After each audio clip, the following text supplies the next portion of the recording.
both paths to me, people might call one path as failure, but to me at the end of that failure was peace. That if I succeed, I succeed, I am peaceful, I am happy. If I fail, I still will come back peacefully without a grudge that no, I can do more, I can do more. So the entrepreneurship kind of became a very natural choice after that.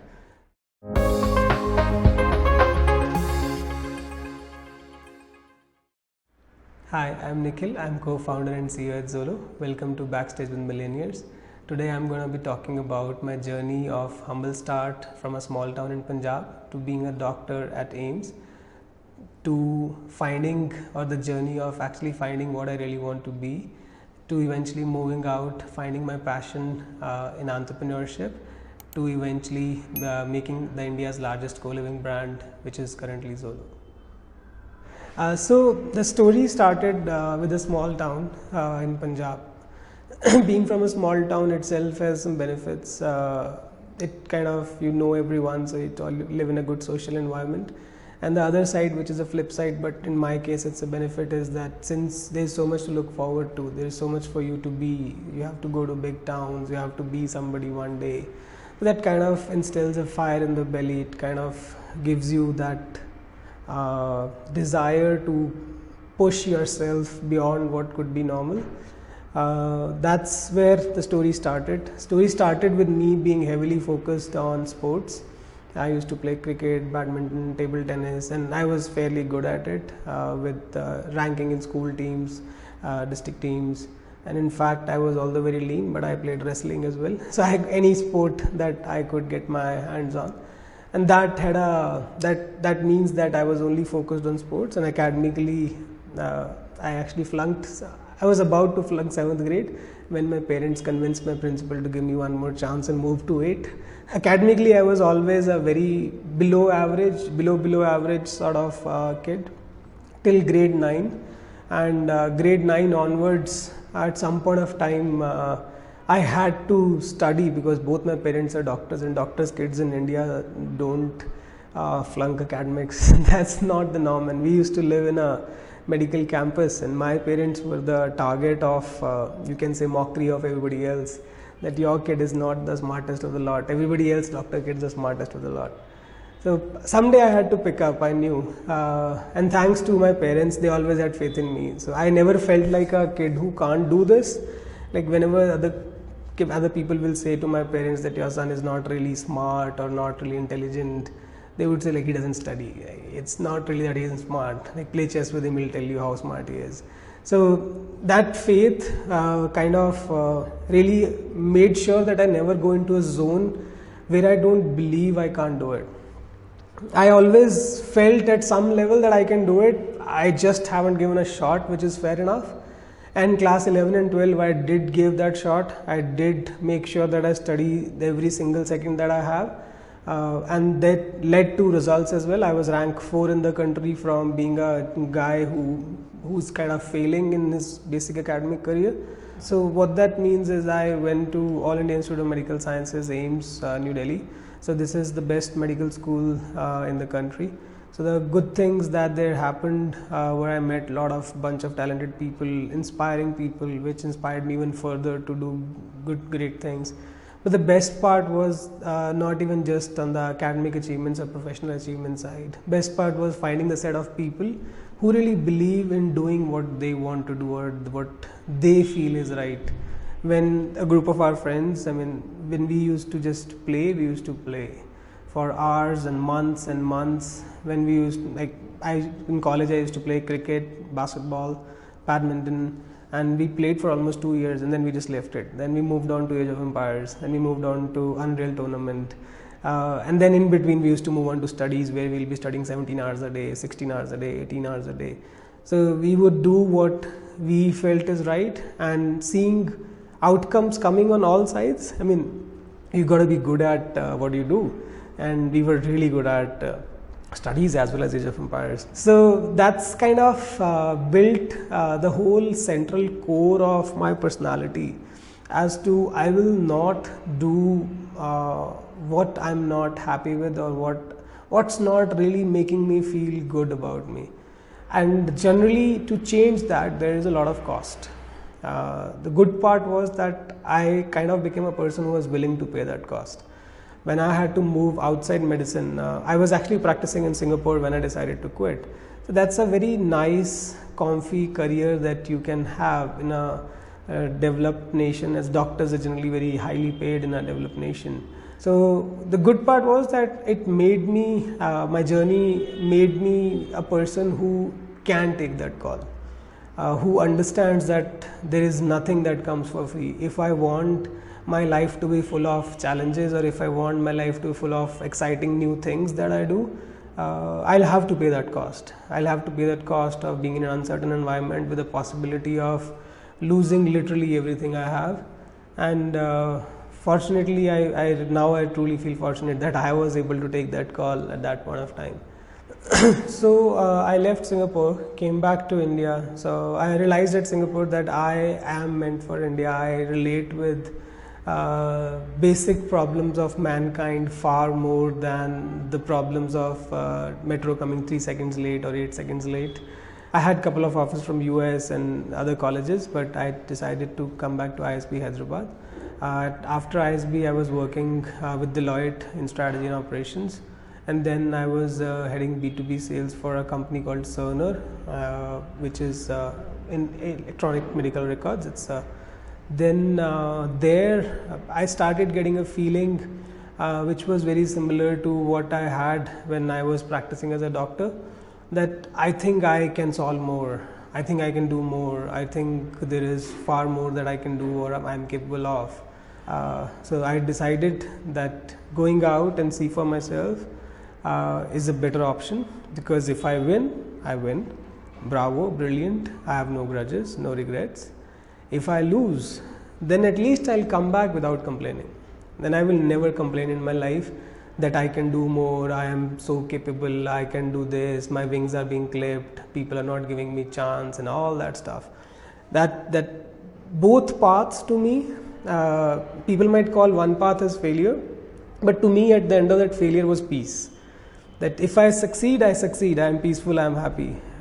If I fail, I still will come back peacefully without a grudge that no, I can do more, I can do more. So the entrepreneurship kind of became a very natural choice after that. That I have to do something and I have to find out what I am worth, whichever worth it is. Right now there is a dissonance and I have to kind of remove that dissonance. Zolo actually is a result of an evolution of lot of ideas, lot of brainstorming, lot of post-mortem analysis before even the event has happened. So we looked at 3 broad industries. We looked at food, beauty and housing. And we kind of felt most comfortable with the housing side and the living side of the business. When we first started, we saw that there are around 8 million existing people living into these various PGs and hostel kind of facilities. And it was eye-opening for me. I had never even seen such large clusters where 30,000, 40,000 people are staying in a small 1 kilometer radius. The entire area is just dedicated to that. We had no idea. When we saw this, it was that was one eureka moment I had while researching. When I went to, there is a place called Kundanahalli in Bangalore. I went there. So it's basically one lane that goes like this, and there are 12 lanes on both sides which cut. Every single building in every single lane is a PG or a paying guest accommodation. And you're like, wow man, it's a gold mine lying out there, and somebody ought to mine this. Somebody ought to really improve the quality of this. Somebody ought to really get into standardization. Somebody ought to really bring technology to it. Somebody ought to really care about that customer and win this market over with their love. And that was it. And that's where we started, that it's going to be Zolo and it's going to be something to do with co-living and something to do with paying guests. And that's where the journey started. So when we started with a pure platform approach. In 2015, platform play anyway was the most favored play of everyone. And everyone was playing new to Indian market. Nobody knew what is right or wrong answer here. So everybody thought that what works in US and will work the best in India. So we were all gunning for a platform play. So we ran that play for around 9 months, where we moved from 0 beds to 20,000 beds under the platform.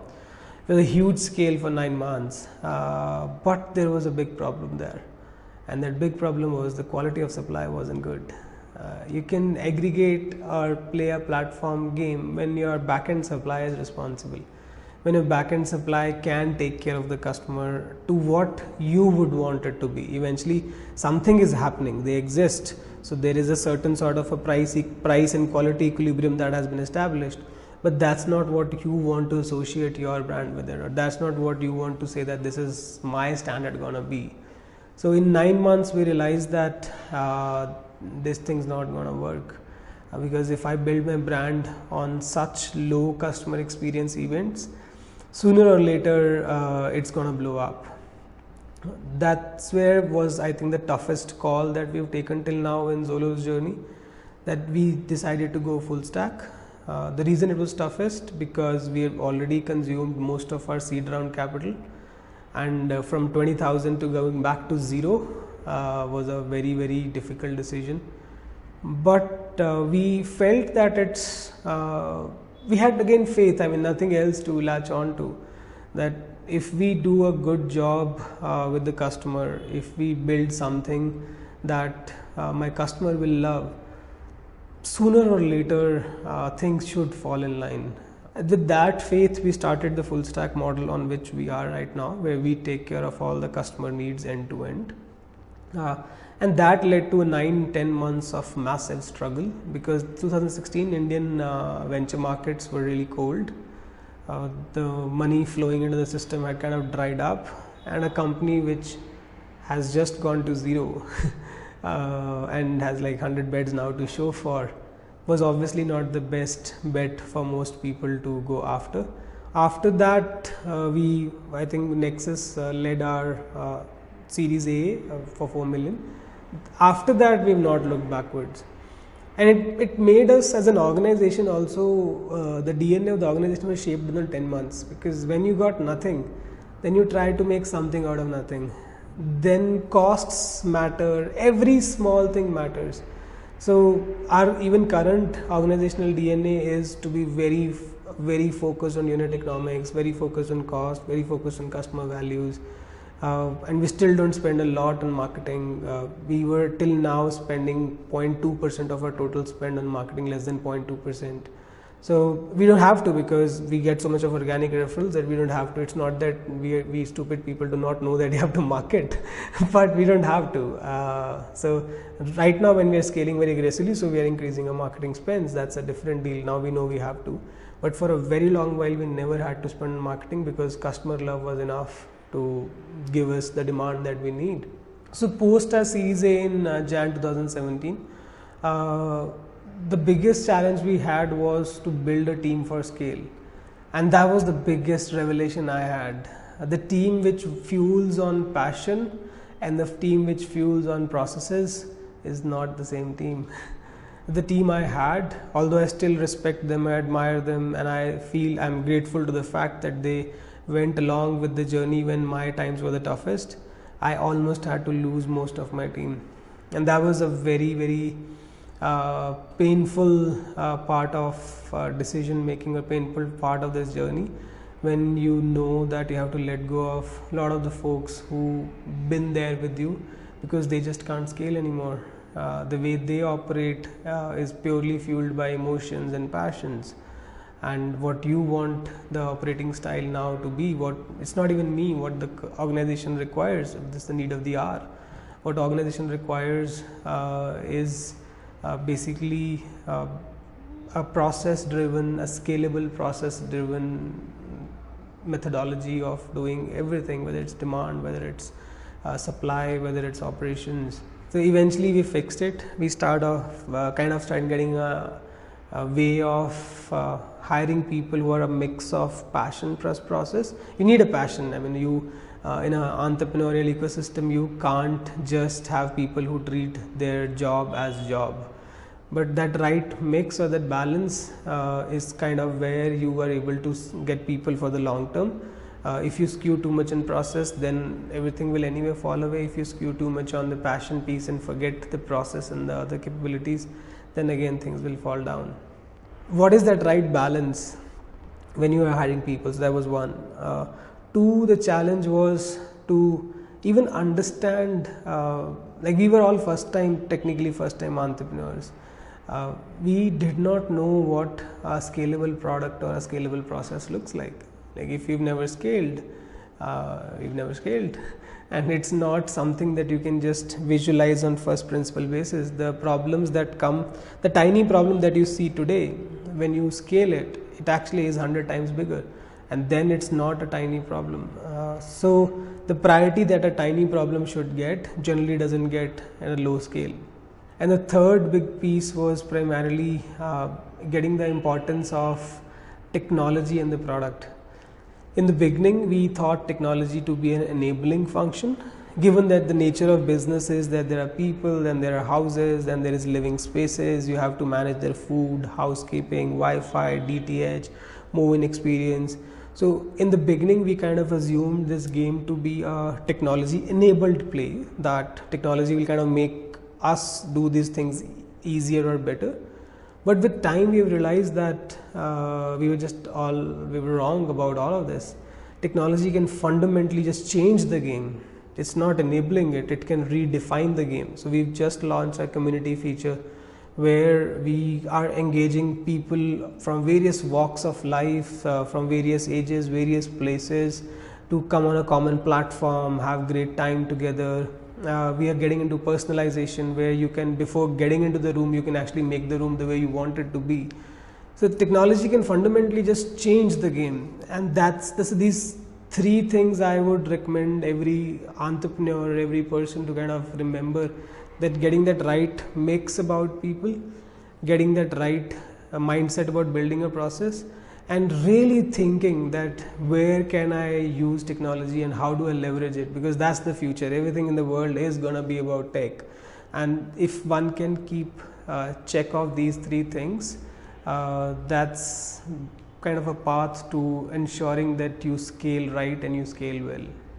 So we've just closed our Series B, around $30 million. Now way forward is basically to ensure that Zolo is the largest and the biggest player in the co-living spaces. In immediate term, our focus is to correct our mistake, as I said, of not looking technology as an enabler to technology as a fundamental disruptor. So immediate focus is working on the tech stack, working on all the processes that need to be changed to be fundamentally disrupted by technology. That's immediate focus number one. As I mentioned, we are launching community, we are launching personalization, we are launching a lot of things which would just fundamentally change the way people look at co-living spaces. Second broad immediate focus is to hire more people, because we have to now scale to 50,000 beds in 1 year. In the medium term to long term, the way I look at the medium and long term is primarily Zolo becoming more than a company, Zolo becoming a disruption platform. Eventually, the way I look at all businesses is slightly abstracted. Business is about, there is a customer, there is a buyer, there is a customer oblique buyer, there is a seller, and then there is a platform in the middle. And a great disruption platform makes sure everybody wins in this ecosystem. So somehow Zolo has to move to that great disruption platform. In the immediate term, the goal is very clear, that we have to be 50,000 beds by end of next year and 200,000 beds in 2 years. So once we do that, but on the way, in the long run, the path is to become a disruption platform and become far bigger than a company. So that was my journey from a small town in Punjab to being a doctor, to currently building and scaling India's largest co-living brand. If you really enjoyed the story, please do share and like. If you have any questions, please feel free to write them down in the comments, and I'll personally reply to them. Thanks for watching, and never settle, keep looking, find something that you will really love one day.